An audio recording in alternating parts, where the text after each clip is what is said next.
તો એમએલએ ચેતર વસાવાને આજે જેલમાં રહેવું પડશે અને રાજપીપળા કોર્ટે ચેતર વસાવાની જામીન અરજી નામંજૂર કરી છે। નર્મદા પોલીસે માંગેલા 5 દિવસના રિમાન્ડ પણ ન આપ્યા। એમએલએ ચેતર વસાવાને જ્યુડિશિયલ કસ્ટડીમાં મોકલવાનો આદેશ અને ચેતર વસાવાને મેડિકલ ચેકઅપ માટે એસએસજી હોસ્પિટલમાં લાવ્યા હતા।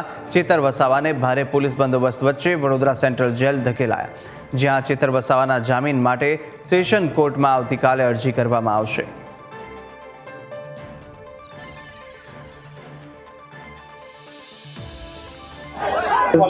પોલીસ ખાતા તરફથી રિમાન્ડ અરજી આપવામાં આવેલી 5 દિવસનો રિમાન્ડ, એમાં દલીલો કરવામાં આવી કે ભાઈ પોલીસને જરૂર નથી, આ રાજકીય કિન્નાખોરીથી રિમાન્ડની અરજી આપી છે અને નામદાર કોર્ટે રિજેક્ટ કરી છે। પછી આપણે જામીન અરજી આપી, હવે પોલીસે જાણી બૂજીને એમાં 307ની કલમ એટલે કે નવી કલમ 109 લગાડી છે, જેમાં 10 વર્ષની સજા છે, એટલે એ બી રિજેક્ટ કરાઈ।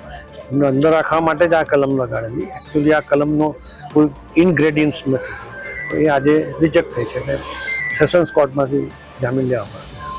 હવે આગળ શું થશે? સેશન્સ કોર્ટમાંથી જામીન લેવાના।